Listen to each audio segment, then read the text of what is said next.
Assalamualaikum warahmatullahi wabarakatuh.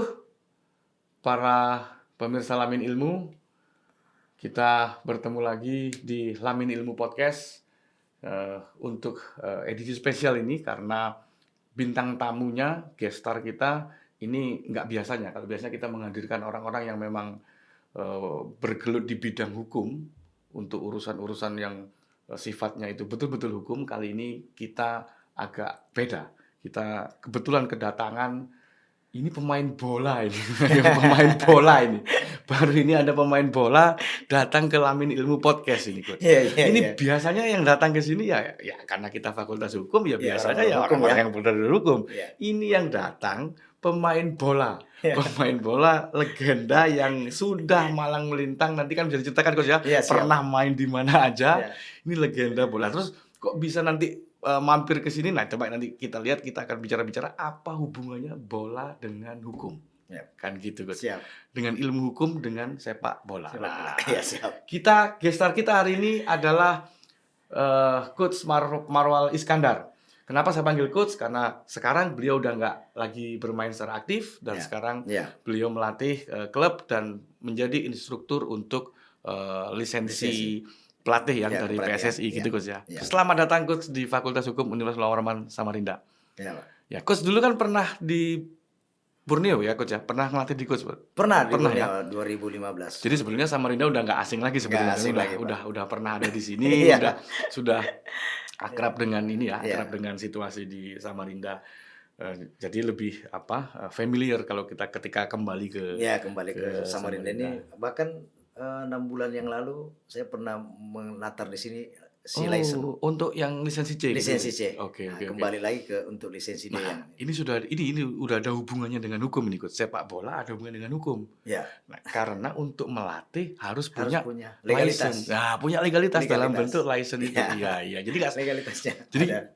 Jadi nggak sembarangan kan, Coach. Orang-orang yang melatih Liga 2, Liga 3, Liga 1 itu minimal dia harus punya license. Itu legalitasnya dia. Ya. Jadi sama kalau mau naik motor tidak punya SIM juga ketangkap juga. Betul. Jadi sama dengan lisensi. Betul. Jadi kerjaan saya sekarang itu yaitu instruktur di license dan C-license. Oh, gitu. Jadi keliling-keliling di Indonesia. Oh, enak nih kerjanya. Jadi keliling-keliling bisa ngelihat berbagai macam tempat. Berbagi ilmu, Pak. Iya. Ya. Gini, Coach. Ini kan momen Piala Dunia kan gitu ya. Momen Piala Dunia, Liga Indonesia juga kemarin sempat berhenti dan segala macam. Kira-kira sebelum nanti kita sebelum kita sedikit bicara mengenai hubungan hukum dengan sepak bola. Kira-kira Coach, dulu kenapa Coach kok mau main bola itu Coach? Asalnya. Jadi gini. Sejarahnya gimana itu Coach? Sebenarnya impian kita itu anak bangsa ini main bola. Ya. Semua mau ke top level, tapi tidak semua yang menuju ke sana itu biasanya itu talenta memang. Tapi talenta is not enough. Talenta itu tidak cukup kalau hanya berdasarkan talenta. Pada tahun 78 itu dari SD saya sudah bermain bola. 78 aja SD. Iya. SD. Jadi saya bermain bola, setelah itu masuk ke di mana nih Coach? Jauh banget Pak. Di daerah Bantilang namanya. Sekarang jadi Kabupaten Timur. Seberang Danau Tuti, Pak. Sulawesi Selatan. Iya. Jadi saya main bola di situ. Itu main bolanya juga bukan pakai bola kaki zaman itu, Pak. Kita pakai jerami dengan jerami. Ya, jerami. Jadi diikat gitu. Digulung-gulung. Karena main bola saya itu di sawah, pematang sawah. Iya. Terus jeruk Bali, Pak. Yang gede itu jeruk Bali kan dipantuk-pantukan itu supaya dia lembek baru kita tendang. Kan belum ada waktu itu bola. Mahal masih bola plastik. Nah dari situlah terinspirasi untuk main bola. Orang tua juga kadang-kadang membuatkan jerami itu. Terus kalau pada saat di lapangan bola, di sawah itu, ketika sawah itu mau dibajak, turunlah saya situ kan becek tuh Pak. Betul. Di situlah saya main itu. Oh, di lapangan yang becek-becek itu. Becek-becek itu kan senangnya kita waktu kecil. Kan? Iya. Senangnya dari situ awalnya, terus masuklah ke daerah Wondula namanya. Iya. Dari seberang danau nyebrang masuk Wondula, masuk SD.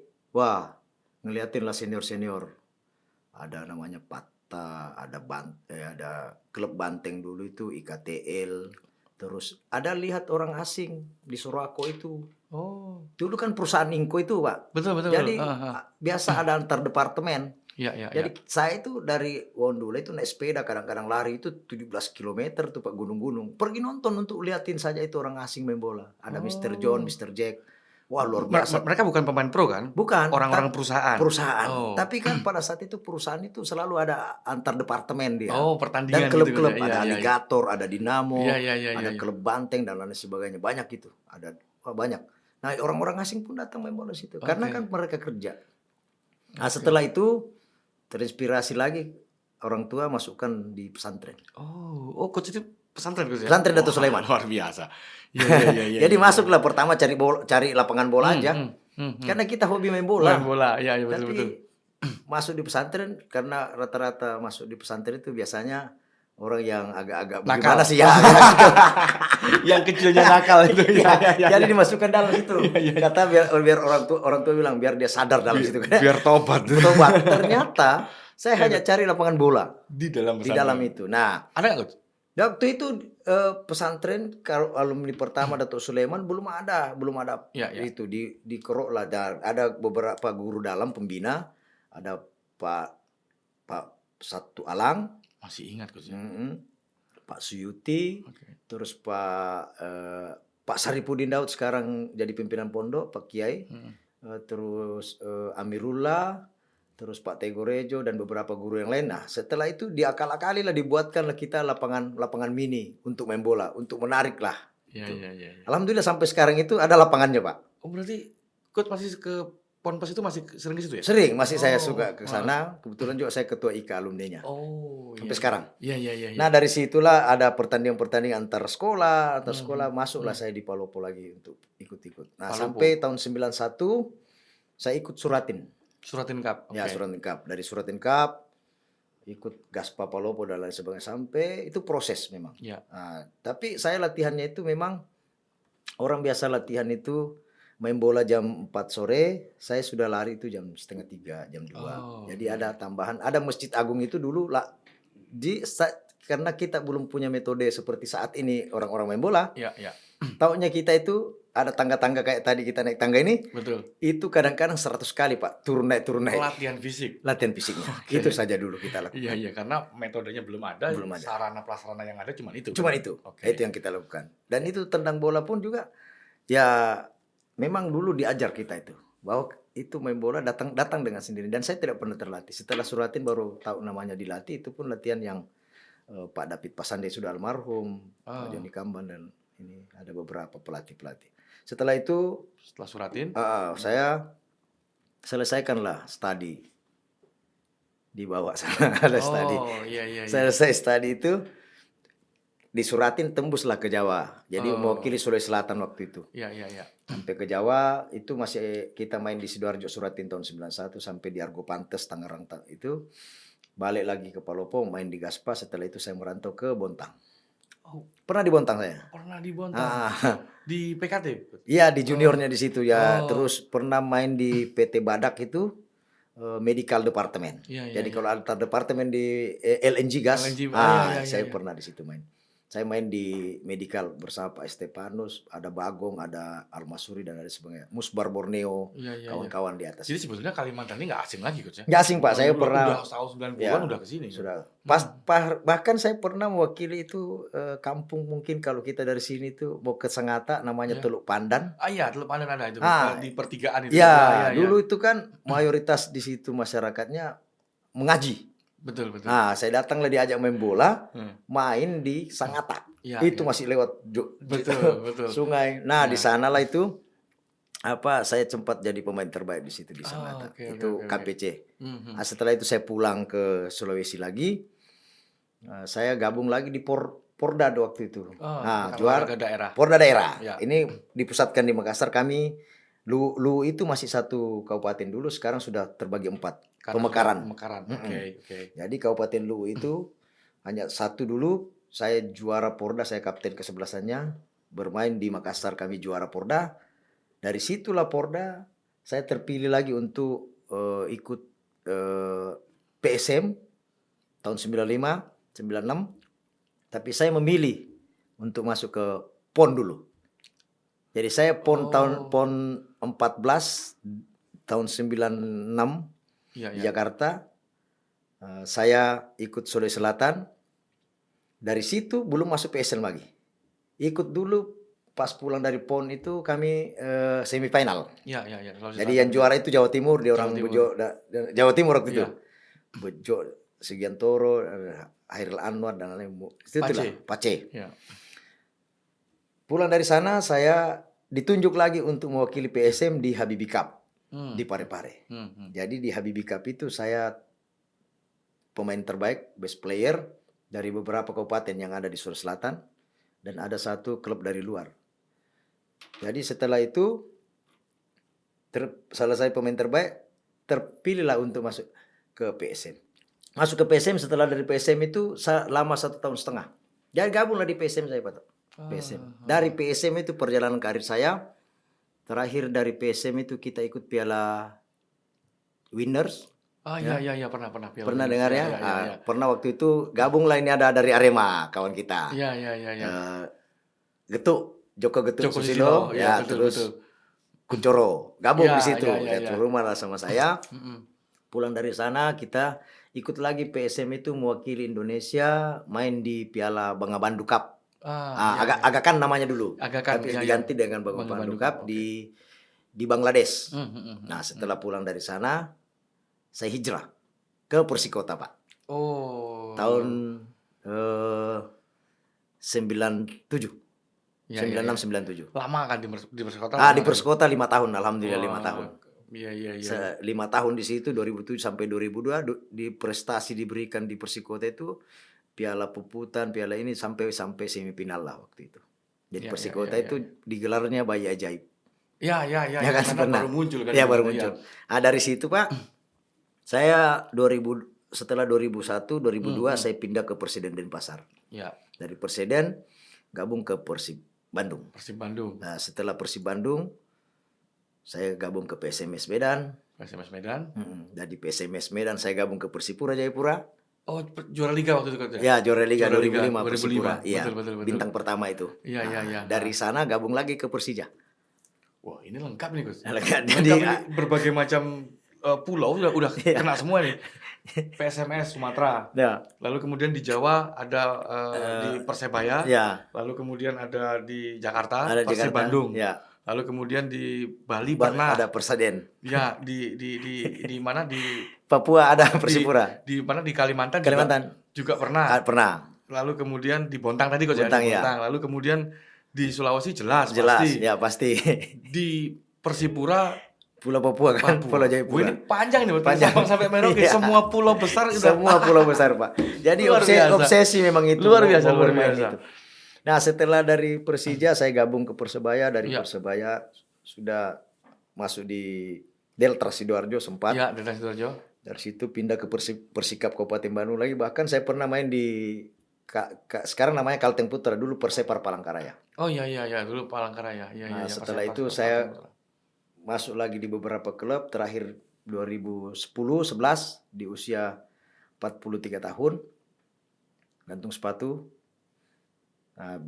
Ikutlah klub satu di Sulawesi itu namanya Makassar United, dan di situ saya belajar menjadi kepelatihan. Tapi ini perlu juga ini, Pak. Jadi kita tadi bahas tentang legalitas seorang pelatih. Betul. Jadi saya sudah mempersiapkan diri ini, Pak. Tahun 2007 saya sudah masih Persebaya bermain bola. Saya sudah ambil license. Oke. Lisensi. Apa yang memotivasi Coach waktu itu, Coach? Gini, saya selalu berpikir mempersiapkan diri untuk ke depan. Jadi kalau saya bilang sekarang kita bicara masa kini, itu untuk apa kita bicara masa kini? Kita bicara masa kini untuk masa depan. Jangan kita bicara masa lalu. Tapi makanya saya bilang apa itu tujuannya, karena saya harus mempersiapkan diri. Saya mau kemana ketika saya selesai main bola. Jadi saya persiapkan diri. Makanya saya biasa harap adik-adik yang masih aktif, ambillah license. Agar supaya kau sudah mempersiapkan diri. Dari situ saya sudah persiapkan diri. Masuk di Persikap Delta saya sudah ambil B license. B nasional waktu itu. B nasional, ya. Setelah itu ambil lagi sampai di A nasional waktu itu, ya.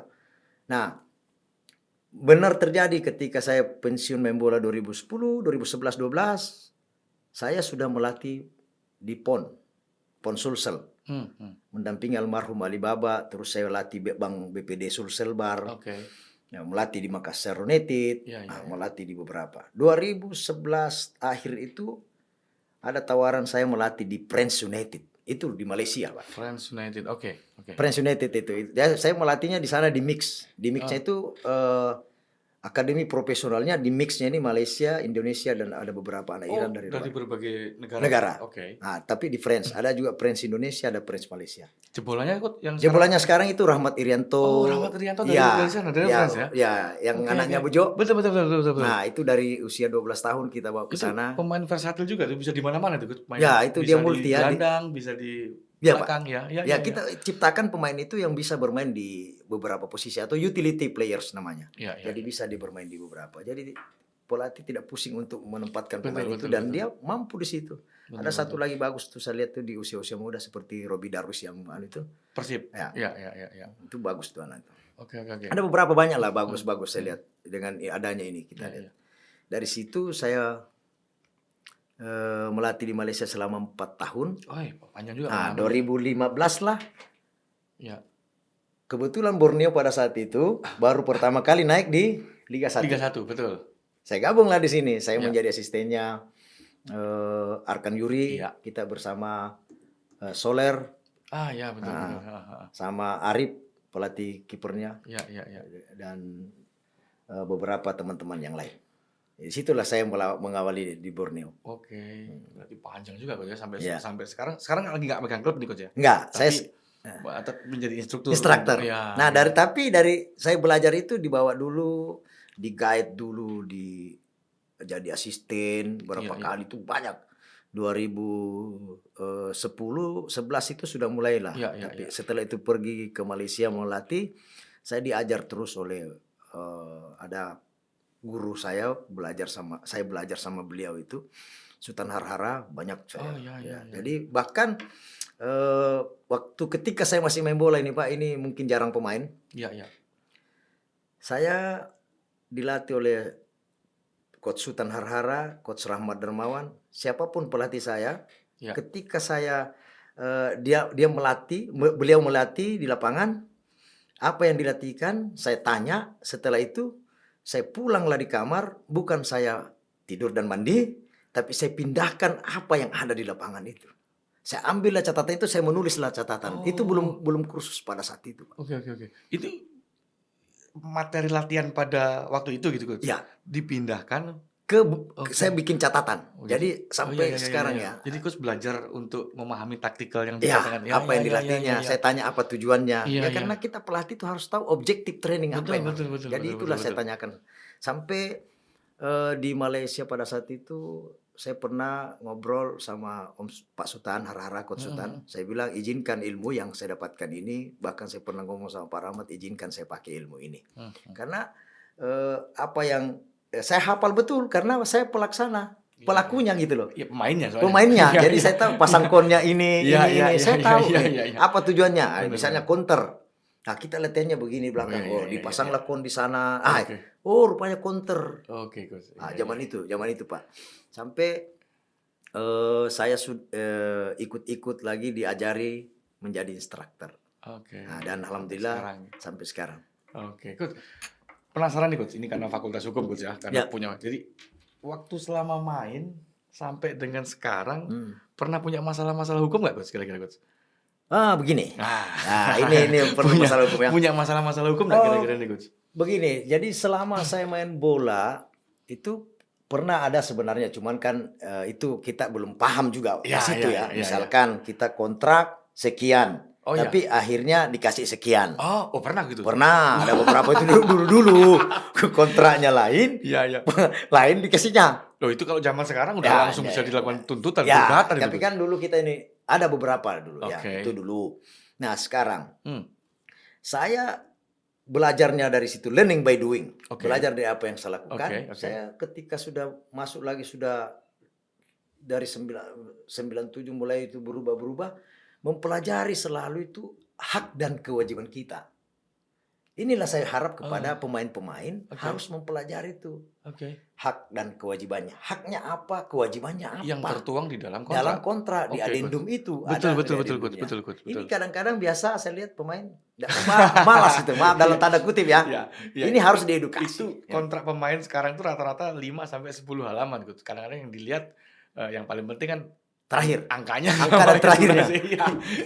emang kayak gitu, Coach ya? Dari dulu kayak gitu, Coach? Itu ada beberapa dari dulu. Nah, Oke, tapi oke, saya harus baca. Bahkan saya minta sampai Oke. sekarang pun mulai saya main bola ada kontrak semua. Saya rapi simpan di rumah kontrak sekian. Masih oke. ada sampai sekarang Oke, saya simpan. oke. Kenapa? Karena itu menjadi bahan saya nanti kasih edukasi kepada yang Oke. adik-adik yang di bawah ini. Jangan sampai ini yang banyak terjadi, Pak. Misalkan kontrak di sini. Nah, ini Iya. juga dia harus paham itu apa haknya di situ dalam. Jangan sampai kontrak di klub Iya. nanti ada yang pakai jadi brand ambassador lagi. Oh, iya, Itu iya. yang bahaya. Oh iya, banyak gitu, Coach. Banyak begitu ya, Pak ya? Banyak. Nah, ini. Jadi dia harus tahu ini loh saya punya, ini saya punya. Iya, Nah, iya. saya berharap juga sebenarnya ini pernah tahun berapa itu kalau saya nggak salah dulu Bang Fahri itu Fahri Husaini. Husaini Oke. dulu, terus ada juga Penatka dulu itu. Ada dulu sebenarnya sudah ada ini wadah dulu asosiasi pemain dulu. Kan sekarang ada tuh. Ini sudah mulai Iya, kan iya. sudah ada. Dulu ada dirancang itu, Oh. dirancang dulu ada di atasnya mungkin saya masih lupa ingat lah. Tapi dulu sudah ada. Jadi kita dulu itu pemain Liga 1 Iya. itu ada tiap bulan kita di 1 tahun nih satu kali kontrak 1,5 juta kita harus store. Itu masuk di sana dan Liga 1-nya Liga 2-nya sekian. Iya, Jadi iya. kita ada memang untuk seterusnya. Kenapa? Tujuannya waktu itu saya dengar bahwa ketika kita bermasalah dengan klub kah, dengan apakah, bukan kita yang datang ke sana. Ah. Yang datang adalah legalitas kita atau lawyer. Oh, lawyer ya? Lawyer. Iya, benar Ya. ya, Coach. Maka saya bilang gini, pemain itu harus juga mempunyai lawyer sebenarnya Menarik masing-masing. Jadi Menarik ini. kalau mempunyai lawyer enak. Jadi kalau bermasalah kartu kuning misalnya atau skorsing. Kayak saya pernah ini kan skorsing. Pernah skor Saya pernah skorsing setahun. gara-gara Ya itu dikatakan tanduk wasit di Persija pada saat itu, Pak. Iya, oke.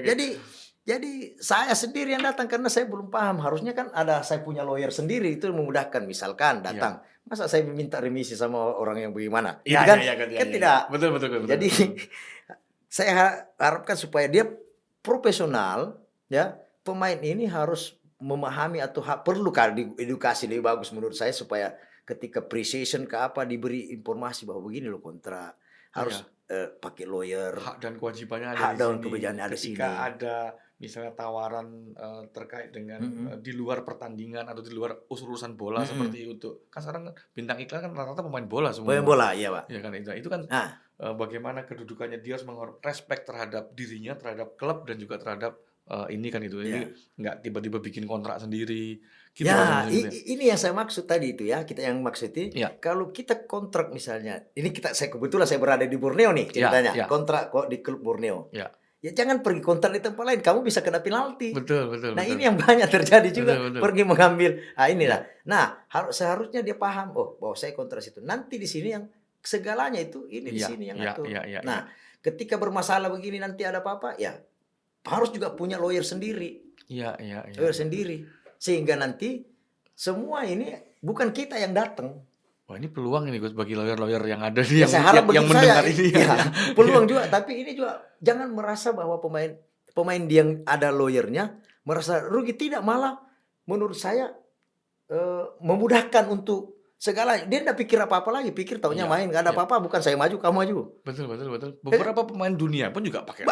Justru yang saya mau adopt dari sana itu ini. Di dunia tuh begitu. Gitu, Coach, ya? Pemain-pemain dunia ada lawyernya masing-masing. Dia punya. Untuk mengurusi aspek-aspek hukum kontraknya dia, aspek komersilnya dia. Iya. Iya, karena begini juga salah satu ini juga, Pak. Aspek pajak kalau di luar pajak. Nah, ini juga kan kita pajak, potong pajak. Betul. Apa seberapa kita sedikit kita keluarkan tapi kita merasa aman dan terlindungi. Ya, kita keluarkan sedikit, yang penting aman. Nah, karena kita ini pemain nih, kita mau kadang-kadang dulu ya kita masih konsentrasi main, dipanggil ke Komdis. Apa nih? Kan. Iya, Nah, iya, iya. seharusnya udah saya fokus untuk bermain karena dalam kontrak saya di dalam kontrak bahwa kamu fokus bermain, latihan, bermain, Betul. bertanding, latihan, bertanding. Iya, Nah, iya. jangan saya fokus yang lain. Betul, betul, Ya betul. harusnya kan lawyernya. Betul, Nah, betul, dan betul. sekarang kan jangan juga. Kenapa tidak kita punya lawyer sendiri, Pak? Ya, ya. Karena kalau klub pasti punya, tetapi kan mungkin dia nggak bisa menjangkau seluruh pemain Nah, ketika dia. Kalau punya sendiri personal kan nah, mungkin jauh lebih bagus jauh kan lebih gitu kan. bagus. Iya, iya, iya, iya. Ya, Ya, mungkin juga peran lawyer di sini juga mungkin juga selain soal kontrak kan membantu pemain juga untuk memahami misalnya rule of the games-nya, ya soal transfer, transfer iya kan? window-nya apa semua Iya, begini-begini. transfernya, Ya, soal uang kontraknya dan ya. segala macam ini itu gitu. Mungkin gitu Coach ya? Gitu, gitu loh Pak. Makanya lawyer saya misalnya saya nih Hmm. masih pemain, ya Hmm. saya punya lawyer bersinergi dengan lawyer yang ada di klub itu. Oh. Bukannya ini Ya, jadi kalau ya, ada apa-apa ya, tapi kan tinggal bersinergi. Jangan lawyer ini terus ke sana. Iya, iya, iya, iya, iya, iya, iya. Ada masing-masing lah punya. Itu bagus. Tapi rata-rata memang kalau di Indonesia pemain itu rata-rata pernah bermasalah dengan hukum nggak, Coach ya? Ya bermasalah dengan hukum dalam tanda kutip misalkan kita katakanlah ya Iya, iya. ada diskorsing Oh, atau iya, iya. ada kan itu masalah hukum tuh. Iya, iya, iya, Ya. iya. Masih masalah Masalah tapi ya, dalam ya, koridor dalam sepak koridor bola. sepak bola. Nah, Oke, kalau oke. di luar dari itu kita tidak akan bicarakan misalnya. Saya kan mancing aja tadi. Bahaya juga. Siapa tahu kan. Bahaya juga. Karena kan gini, Gus. Hmm. Berita-berita sering apa segala macam pemain ini, pemain itu sering ya mohon maaf nih kadang-kadang mungkin diberitakan tidak disiplin lah. Gampangnya Nah, begitu kan, iya, tidak iya, iya. disiplin karena di luar dari apa namanya kapasitas dia sebagai atlet, karena dia sering begini, sering begitu Nah. segala macam ini itu. Ini kira-kira itu kan berpotensi menimbulkan masalah hukum kan, Ya. Gus? Misalnya ya mungkin misalnya dia melakukan kerusukan karena dia tidak disiplin, dia kabur dari misalnya dari kemes, Ya. kemudian masuk ke Tempat yang ya dalam tanda begitu, kutip. begitu lalu kemudian Ya. terjadi keributan di Nah. situ, kan itu kan potensi kan? Lawyernya yang turun. Oke. Jadi lawyer kita ini bukan hanya membicarakan di sepak bola, masing-masing Mm-mm. kita karena kita Mm-mm. sudah punya penghasilan. Oke. Kalau kita sudah punya penghasilan, kita punya lawyer sendiri. Ini sebenarnya seandainya masih main bola, saya akan terapkan, Pak. Tapi karena saya sudah tidak main bola, Iya, karena saya terlambat tahu juga kenal ini, terlambat tahu. itu memang sejak dulu memang nggak ada Belum ada. ini Coach, pendidikan bukan pendidikan ya, apa pengetahuan mengenai hal-hal seperti itu. Belum ada Ya, di memang edukasi. edukasi betul Belum, nggak ada Coach. belum. Jadi memang pemain itu ya posisinya ya udah lu main aja, Iya. latihan, main, Ya. ikut turnya tim, Iya. bertanding, udah Iya. kan gitu. Ya, itu aja dulu. Oh. Kita tidak ada yang diedukasi. Tapi sekarang karena situasi semakin Ya. kompleks, itu perlu Coach. Perlu Oke, sekali. oke. Apalagi Itu sekarang perlu diajarkan dari sejak usia kecil seharusnya, Coach. menurut saya sih dari usia kecil itu bisa diajarkan itu dari usia dini. Oke, Bahkan dari usia dini itu bisa dikasihkan dia diperkenalkan tuh 10 sampai dari 13 tahun ajar dah Oke. untuk kontrak. Nah, Oke. sekarang kan juga gini. Ketika anak-anak kecil itu kan tidak bisa kita kontrak. Ya, berdasarkan hukum di Indonesia harus melalui perwalian orang tuanya. Ya orang tua. Sama dengan waktu di Friends United. Betul. Tapi kan kita punya U10, Nah. U12, Ya. kan under 10, under 12, under 14, 14, under 16, ya, under 17. 17. Nah, Ini kalau usia di Indonesia secara hukum nggak boleh semua kontrak. tidak boleh karena mempekerjakan usia dia Ditangkap sama tangkap SPSI, Serikat Pekerja. Iya, sama ini Komisi Perlindungan Komisi Anak. Perlindungan Anak Iya, karena iya. mempekerjakan anak. Betul. Nah, Betul. kalau di usia kayak di Friends kemarin orang tuanya semua yang bertanda tangan. Oke. Nah, itulah. Tapi perlu juga didampingi. Apapun itu yang namanya bertanda tangan, sebenarnya menurut saya Coach. perlu juga didampingi karena kan tidak semua orang memahami hukum. Betul. Yang memahami kasih di bidangnya dia. Ya. Kasih di bidangnya. Membuka peluang ya kerja ya. Membuka peluang kerja lulusan kami. Iya. Lulusan di sini nih. Karena di dekat sini aja ada paling nggak ada 4 klub kalau di Kalimantan ya. Ada Balikpapan, Persiba, ada Mitra Kukar di Tenggarong, terus kemudian PKT Bontang juga masih ada, lalu kemudian Borneo FC sendiri posisinya. Mereka pasti kan punya tim-tim junior, punya akademi junior, kan itu perlu dikontrak itu kan. Perlu. Nah, dikontrak orang tuanya yang menandatangan di situ. Ya. Nah, nanti ketika dia mau pindah jangan bermasalah lagi untuk bagaimana ambilnya ini, kan ada lawyernya. Jadi maksud saya orang tua tadi ini perlu juga didampingi lawyer. Oke.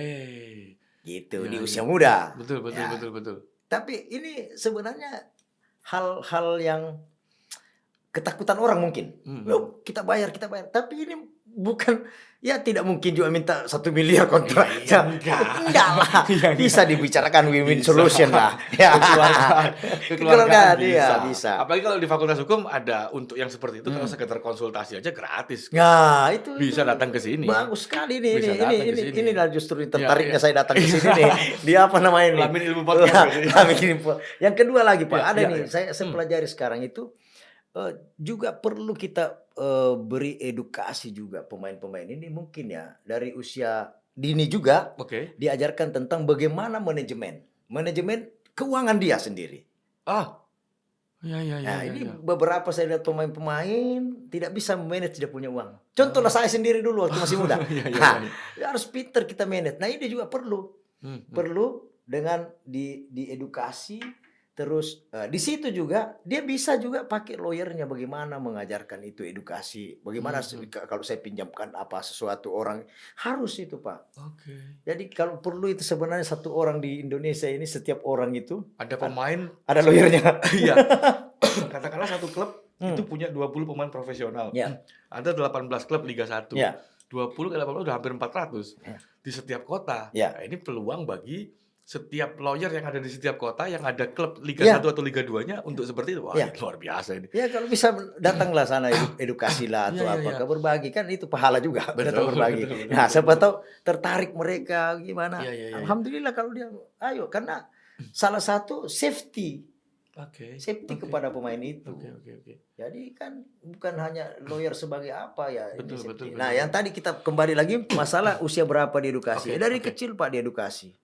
Makanya di dalam S4D ya kita S4D apa itu? Sport for Development. Oh, Sport for Development. Ya, olahraga Oke. olahraga untuk pembangunan karakter. Oke. Nah, jadi Menarik, pembangunan menarik karakter ini. itu tadi juga saya bahas di Menarik kelas ini. itu ada 6 itu ya. Satu quality education, jadi kualitas. Kualitas education. Yang kedua economic growth, Economic bagaimana growth. dia. Terus peace and justice, Peace and justice. damai dan adil. Ya. Ya. Aha. Terus ada gender equality, Gender kesetaraan. equality, oke. Dan satu lagi ketika dia ekonomi ini aneh. Jadi kita melatih sepak bolanya bukan hanya melatih sepak bola saja. Betul, tapi kita juga melatih dia dengan pembentukan karakternya dari usia dini. Pembentukan karakter bisa dijelasin nggak, Gus? Ini gimana maksudnya nih, Gus? Jadi pembentukan karakternya gini. Kita ini pelatih bola. Oke. Satu pelatih espordi. Oke. Dua sisi mata uang ini. Oke. Jadi kalau kita latih di sepak bolanya, siapa tahu ini pemain tidak ke top level. Tujuan kita memang semua ke top level. Tapi kan nggak semuanya Tidak bisa semuanya berhasil. ke sana. Oke. Tapi kalau tidak menuju ke top level, minimal dia menjadi manusia yang sesungguhnya. Menjadi manusia sesungguhnya Menas- dengan pembangunan karakter Karakternya melalui sepak bola. Melalui sepak bola. Oke. Contoh, Menarik. peace and justice. Peace and justice. Ya, siapa tahu Ada hubungan nanti- dengan hukum ini. Ya ada hukum. Iya. Siapa tahu dia nanti ketika dia menjadi Nggak jadi tidak main jadi bola. pemain bola yang top level, Oke. dia sudah dibekali dari kecil bahwa kalau kita ini harus adil loh ya, harus bagaimana lo jujur lo ya, trust lo, harus honesty ya, Oke. harus kejujuran. percaya lo, Iya. kejujuran dan responsibility, tanggung jawab, kan diajarkan di situ. Itu diajarkan di Di kurikulum bola ada gitu, Gus? Ada. Kan Kebetulan saya pelajari di Jerman waktu itu S4D. Nggak semua orang tahu ini, Gus. Nah, Nggak justru itu karena saya. tahunya gini, Gus. Tahunya setahu saya SSB, sekolah sepak bola yang untuk usia junior, usia Ya. muda itu ya udah dia cuma diajari teknik passing, teknik Wah, dribbling. tidak, Pak. Di luar sudah dia harus diajarkan, Pak. Jadi makanya S4D ini olahraga untuk pembangunan karakter. Menarik. Pembangunan karakternya yang dibentuk Oke. situ. Menarik. Jadi kalau siapa tahu dia nanti misalnya kebetulan di lawyer ya, Iya. dia menjadi kalau tidak jadi pemain top dia sudah tahu sepak bola. Tapi Ya. dia dibekali di situ bahwa nanti kalau kamu masuk hukum harus menjadi hakim yang bagaimana? Yang adil, Adil, jujur, jujur, dan lain sebagainya. Ya, Tidak menjadi koruptor. tidak menjadi koruptor. Ah. Oke. Jadi yang kedua lagi itu menciptakan ekonomi. Oke. Nah, siapa tahu dia tidak menjadi pemain top lagi. Dia lihat, saya pernah main bola. Apa yang harus saya buat? Saya mungkin bikinkan jersey. Buat jersey, buka wirausaha. wirausaha. Ini masuk dengan ini, Gus. Ya. materi menteri sekarang nih, Menteri Mendikbud yang sekarang Nadiem Makarim dia soal entrepreneurship. Ya, Iya. kebetulan kemarin saya juga ada di situ Oh S4D, gitu. Oke. entrepreneur dan media sosial di Kemendikbud itu. Oke. Waktu Wah, kita buat luar biasa pengalamanku sini ya. Ya. Sampai ke Kementerian Pendidikan ya, juga masuk. membuat kurikulum Kemendikbud. Iya. Tapi sepak bola ada situ, filosofi sepak bola kita Oke. masukkan. Itu ada beberapa waktu saya tahun 2021. Oke, ini menarik Coach. Jadi ketika selama ini kan bayangan orang kan masukkan anaknya ke SSB, Ya.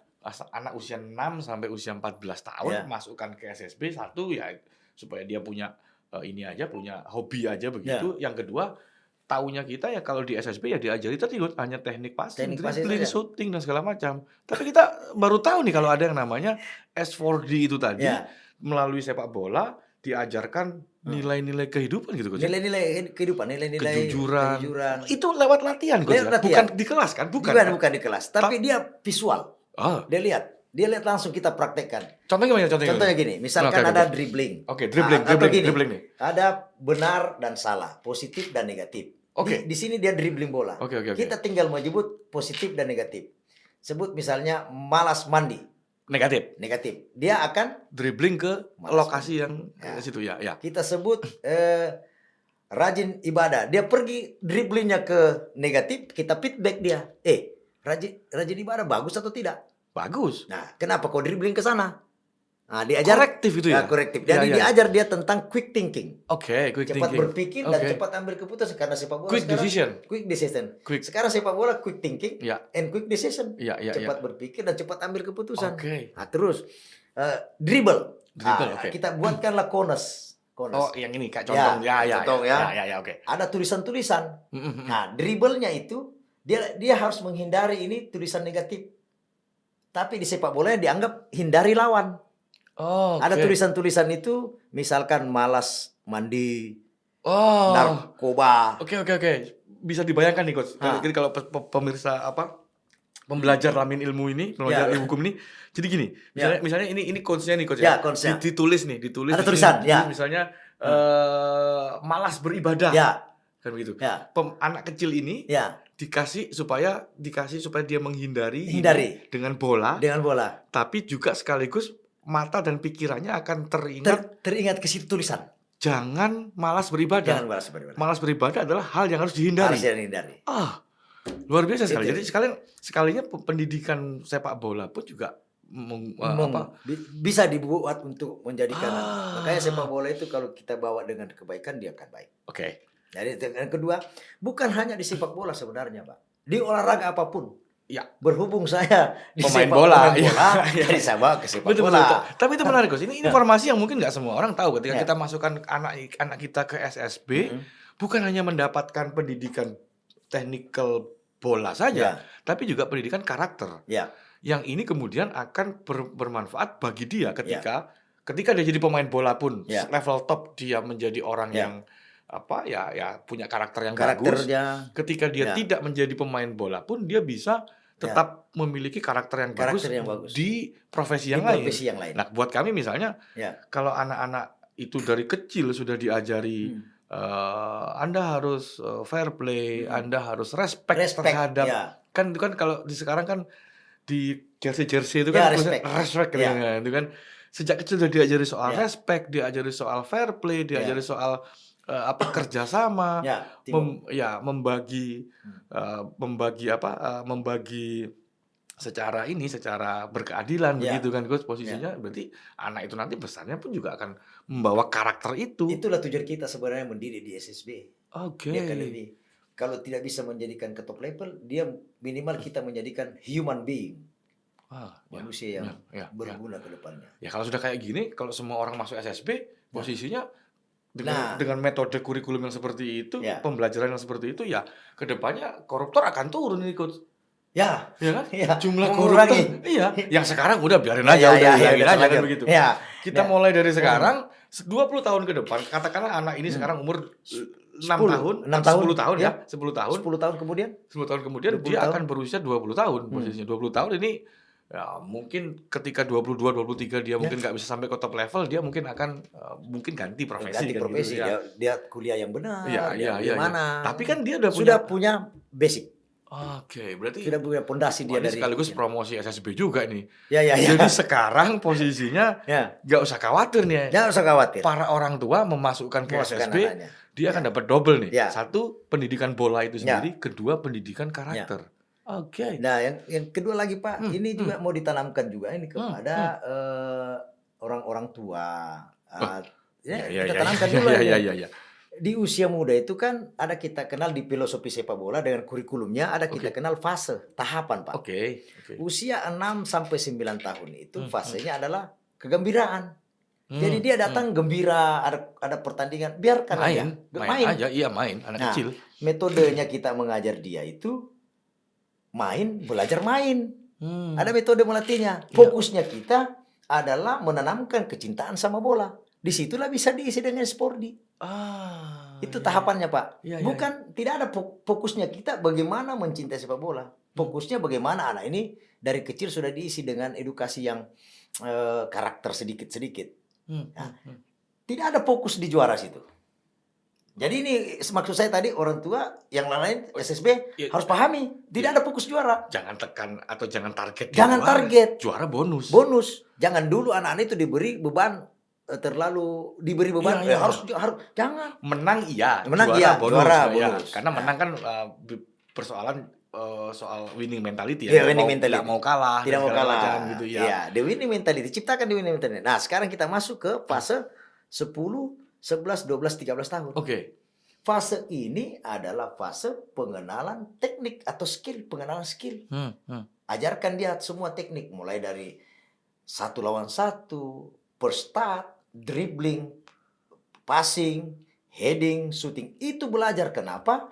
Karena anak ini golden age learning, masa emasnya untuk belajar.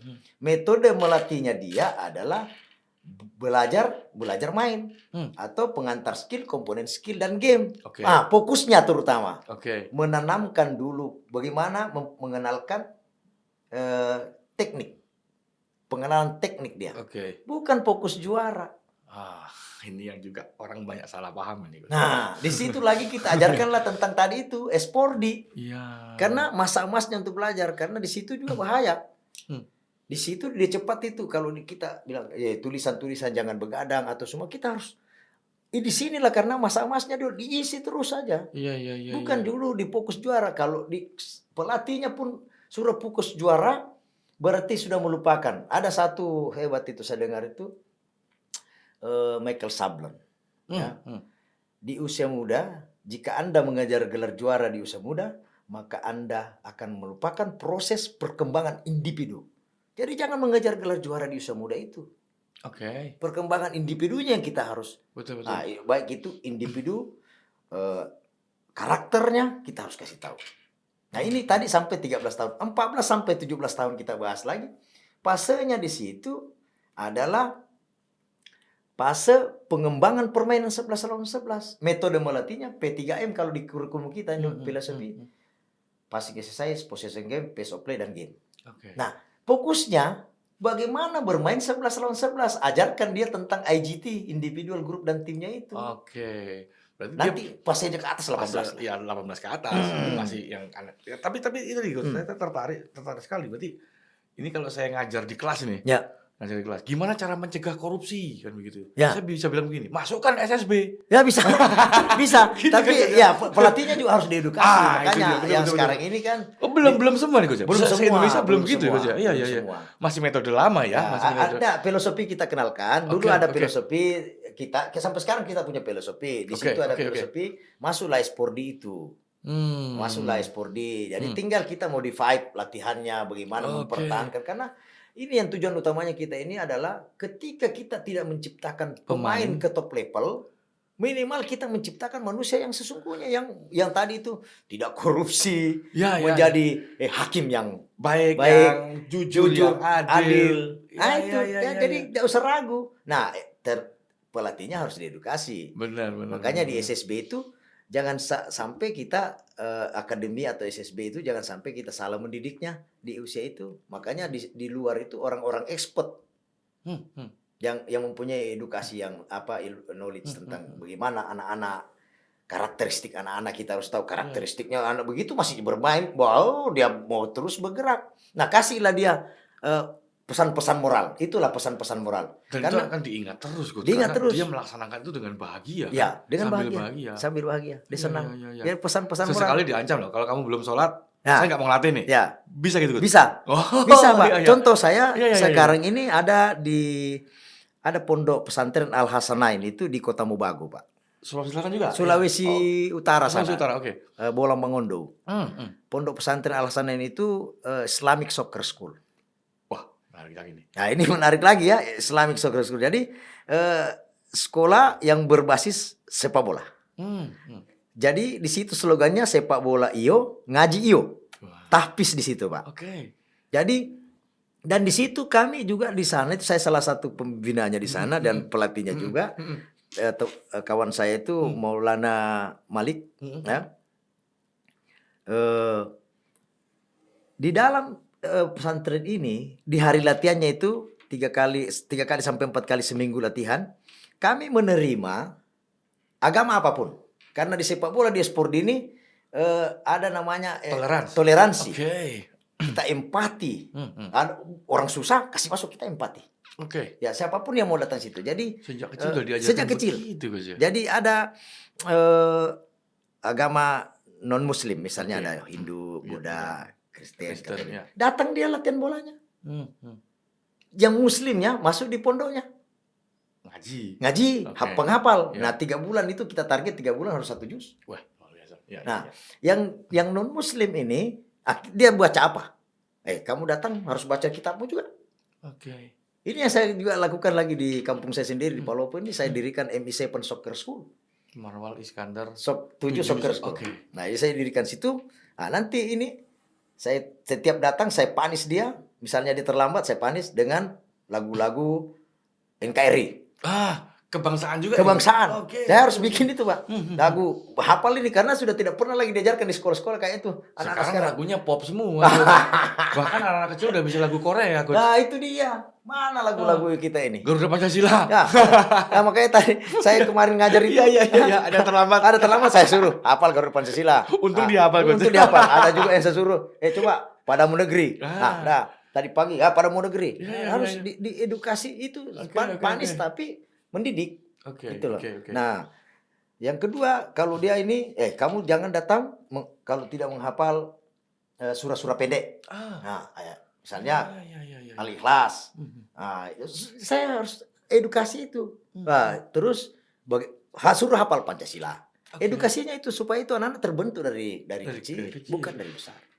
Ya kalau yang sekarang udah sulit juga. Nah, pelan-pelan kita makanya target ini kita ke youth development. Makanya waktu saya dari kemarin di setiap klub Liga 1 kan memang punya youth development. Youth development. Ya, syarat untuk AFC licensing juga Youth harus development. punya youth development. Nah, sekarang ini setelah ada youth development, kita buatkanlah youth kompetisi. Oke. Nah, saya ketua Asosiasi Pelatih Sepak Bola Seluruh Indonesia Sulawesi Selatan, kebetulan saya ketuanya. Saya buatkanlah APSI Cup. APSI Cup ini kompetisi. Jadi semua orang harus datang happy.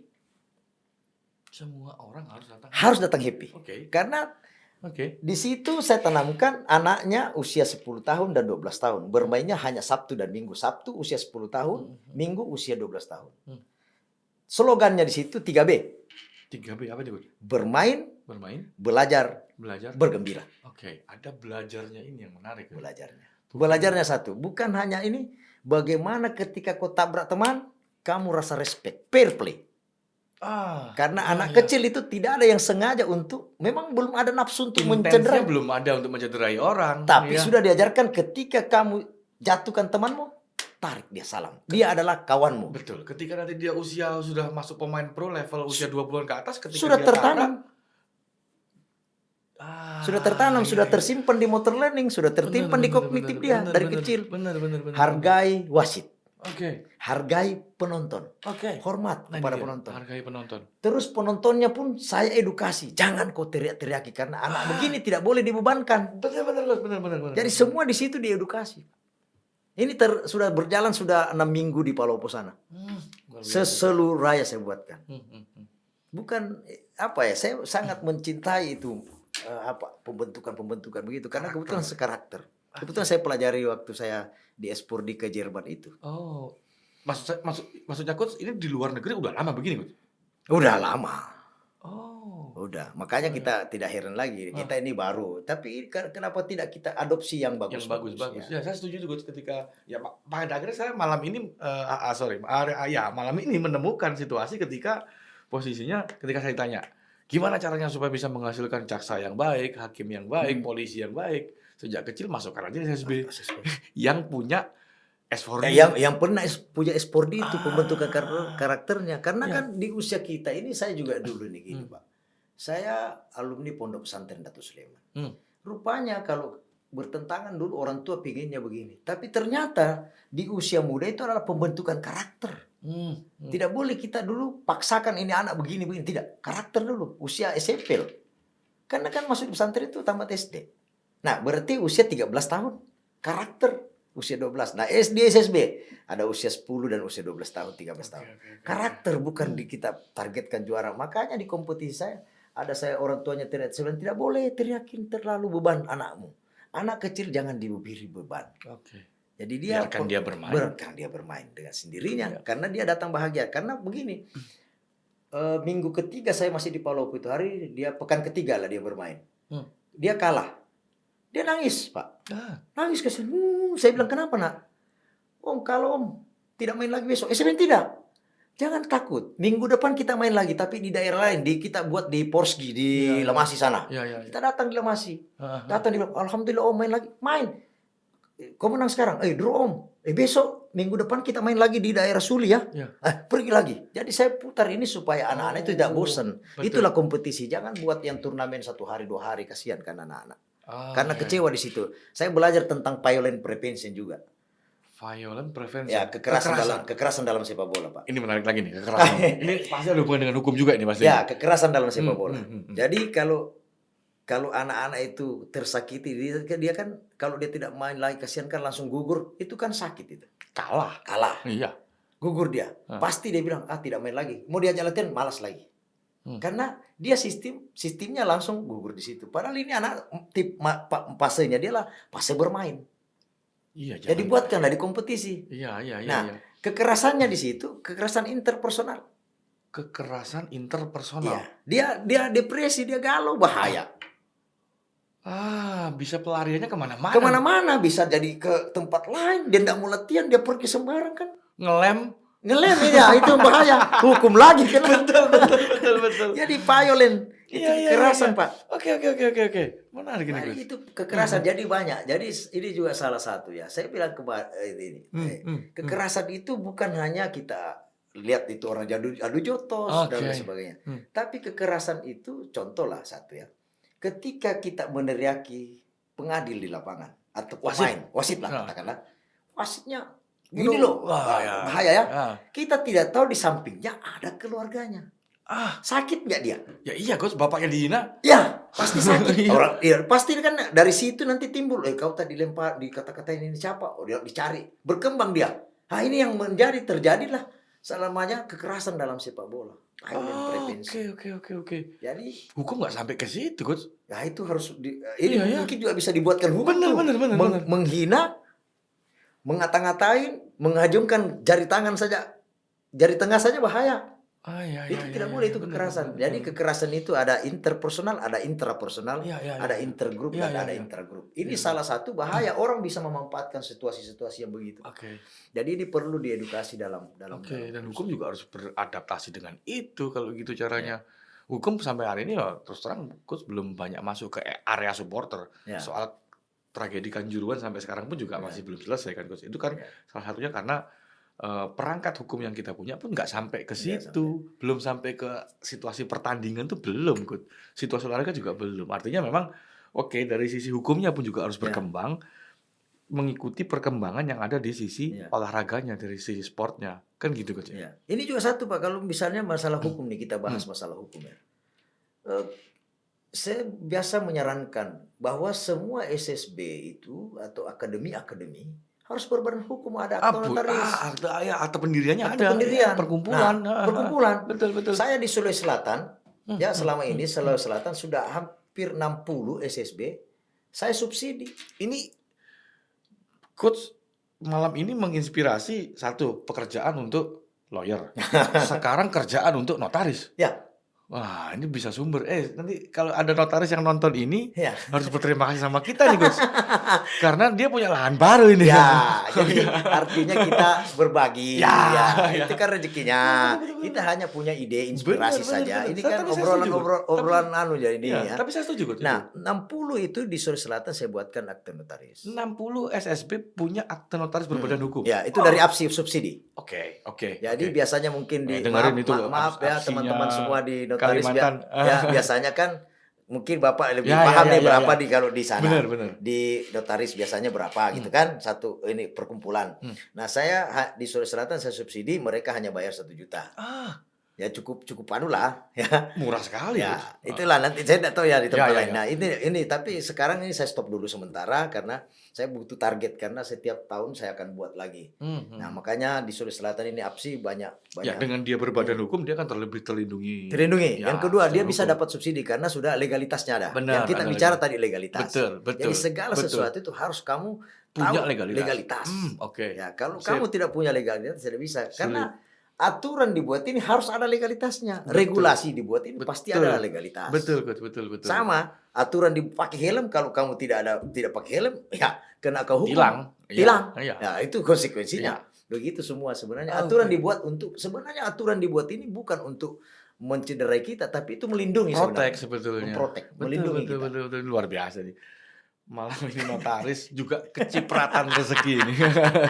Nanti kita cari di Samarinda, kita cari notaris yang hobi bola. Ya. Baru dia minta kita diskon untuk biaya pembuatan akte untuk SSB ini. Salah satu membuka peluang, kasihan ke mereka karena kan dia mau bagaimana kalau tidak nggak bisa berkembang kalau dia nggak punya legalitas. Misalnya dia nggak bisa dapat subsidi, nggak bisa dapat bantuan dan segala macam. Dan lagian tidak bisa terdaftar di Askot dan Aspro. Betul. Kan yang didaftar situ adalah yang sudah berbadan hukum. Betul. Ada legalitas.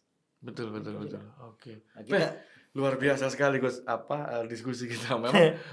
Memang lain kalau kita mencoba melihat hukum dari aspek yang agak lain. Malah kita coba lihat hukum dari aspek olahraga terutama sepak bola. Dan Gus punya banyak pengalaman sebagai pemain dan juga sekarang sebagai coach sekaligus instruktur untuk lisensi. Ini memang luar biasa sekali. Jadi kita bisa melihat hukum dari perspektif yang lain yang kita ternyata melalui sepak bola pun itu ada banyak masalah hukum, ada banyak persoalan-persoalan hukum yang dialami oleh pemain, pelatih dan beberapa ofisial yang ada di situ. Di sini kita harus memberikan edukasi kepada mereka. Lalu kemudian juga tadi itu yang ada yang paling menarik pembicaraan kita pada malam hari ini sebetulnya adalah soal pendidikan karakter melalui sepak bola. Dan ya kita nanti ke depannya kalau itu memang benar-benar kurikulum itu benar-benar dijalankan, S4D itu belum dijalankan, ke depannya saya yakin di bidang kami misalnya hakim yang berintegritas, polisi yang jujur, jaksa yang jujur juga itu akan banyak posisinya. Seperti itu. Belum lagi kalau kita juga melalui sepak bola menghargai kesetaraan gender itu. Ya boleh main bola itu nggak cuma laki-laki aja, tapi juga perempuan main. Gitu kan luar biasa ini Coach. Jadi sepak bola sebenarnya itu kalau kita ambil tarik benang-benangnya Pak, sepak bola sama dengan kebahagiaan. Oke. Itu pesannya, sepak bola sama dengan kebahagiaan. Oke, sepak bola sama dengan kebahagiaan. Itulah kenapa orang seharusnya bahagia Coach main bola ya. Bukan malah pukul-pukulan. Nah, terus sepak bola mempertemukan kita. Sepak bola mempertemukan dan kita. sepak bola mempersatukan. Contohlah kita ketemu karena sepak bola aja. Betul Coach. Saya kita ketemu di hukum ini bicara tentang hukum. Saya sedikit aneh. Ya makanya saya bilang perlu kita edukasi dan saya berharap kepada pemain-pemain yang profesional sekarang usahakan memiliki lawyer masing-masing. Itu ya untuk proteknya dia juga. Dia juga kok. Jadi kalau ada apa-apa tapi tetap bersinergi dengan tapi jangan juga mentang-mentang sudah punya lawyer sembarangan juga kan. Tidak juga. Tadi itu yang dari tanda kutip kalau dia keluar ada apa-apa sesuatu janganlah kau pikirkan. Sama dengan selebriti kan masing-masing punya lawyer. Ada Coach. Kenapa kita tidak? Kita juga pemain bola itu Selebritis, selebritis lapangan iya, hijau. betul, Ditonton 25.000 orang. Lebih banyak dia yang nonton kan? lebih banyak pemain bola kan? Iya. Iya yang nonton. Iya, Pak. Jadi saya rasa itu yang sangat ini Oke. harusnya memang bersinergi ini, Pak. Hukum dengan ini, Dunia dengan olahraga dunia dengan olahraga hukum. dengan Oke. hukum itu. Oke. Ya, jadi termasuk itu masalah sama yang ada beberapa itu termasuk pembentukan karakter ini. Ya, setidaknya kita isi dia. Dari kecil harus diisi, Pak. Tidak bisa tidak. Tidak bisa dari besar. Contoh lah kita punya kemarin itu saya bikin latihan-latihan itu. Kebanyakan sekarang diisinya pakai handphone. Nah itu juga kita bisa menghindari dengan tulisan itu. Kita tulis nanti Coach ya. Jangan banyak main handphone. Ya, atau ini pelatihnya yang bisa memberi. Kita latihan Senin, Rabu, Jumat. Oke. Nah kan, misalnya Senin, Rabu, Jumat. Ya, berarti dia Kamis, Sabtu jangan karena di sekolah. Nah, kita Minggu main handphonenya itu tidak boleh main handphone dari Senin sampai Jumat. Nah, Sabtunya kan tidak mungkin main. Kalau kita buatkan dia kompetisi, dia lupa dia akan lupa. Itulah trik-trik salah satu untuk mengajak anak-anak itu. Makanya teman-teman pelatih atau siapapun buatkanlah kompetisi. Oke. Berbasis kompetisi dan itu lama. Nanti coba kita buat, nanti saya usulkan ke Rektor Unmul, siapa tahu dia akan juga tertarik dengan pembinaan usia dini. Sehingga dibikin liga untuk kelompok junior. Kebetulan di Unmul ini di Mula Warman juga ada Penjaskes. Oh, ada Penjaskes. Ada. Oh, bagus. Ada fakultas di FKIP, ada prodi Penjaskes ya, bersinergi dengan mereka akan menyelenggarakan itu kan juga menjadi. Itu bisa itu Pak dari mahasiswa di mereka ini bisa sekarang kan ada lisensi masuk kampus. Oke. Salah satu kita bisa kalau di penatarnya bisa dia langsung lisensi D, nanti langsung dia masuk C nanti kalau setelah dari D. Itu kan dua semester tuh. Bisa, kalau saya nggak salah ya. Jadi masuk di situ. Yang kedua, kita isi dengan Espordi itu bagaimana sih? Oke. Bagaimana tentang dia mengetahui tentang ini Espordi. Mudah-mudahan Pak Rektor kami nonton acara ini sehingga bisa terinspirasi untuk banyak lagi kita buka. Makanya luar biasa sekali. Coach, ini kalau kita bicara ini bisa sampai sehari semalam, ini nggak habis-habis. Siap. Karena kita benar-benar ya seperti slogan itu, kalau kita bicara sepak bola adalah kegembiraan. Nah, kita bicara malam ini bicara sepak bola, menggembirakan banyak orang. Menyenangkan banyak orang. Betul. Walaupun perspektifnya dari hukum kan gitu loh. Oke. Coach, ini ya karena waktu dan durasi mau nggak mau kita nanti bisa sambung lagi. Siap. Terima kasih Coach Marwal Iskandar udah mau bertamu ke Lamin Ilmu Podcast, berbagi ilmu, pengalaman dengan pembelajar hukum yang ada dimanapun, dan tadi juga para lawyer, para notaris, bahkan saya Pak Rektor pun kita kasih peluang untuk bisa mendapatkan yang bermanfaat bagi kita semua. Coach, terima kasih Coach. Sama-sama Pak, sama-sama. Terima kasih, mudah-mudahan bisa ketemu lagi, mampir ke Fakultas Hukum lagi. Suatu hari juga mungkin Coach bisa berbagi dengan mahasiswa kami melalui pengalaman-pengalaman. Saya tunggu Pak, siap kita berbagi Pak. Siap. Sama-sama, terima kasih banyak. Oke, sekali lagi terima kasih Coach. Sama-sama. Begitu para pembelajar Lamin Ilmu, pembelajar hukum bagi Lamin Ilmu Podcast, episode menarik kita pada penghujung tahun 2022 ini. Kita kedatangan tamu yang spesial untuk membahas sepak bola adalah gembira dari perspektif hukum. Siap. Sampai ketemu lagi di episode Lamin Ilmu Podcast berikutnya. Wassalamualaikum warahmatullahi wabarakatuh. Assalamualaikum warahmatullahi wabarakatuh. Terima kasih.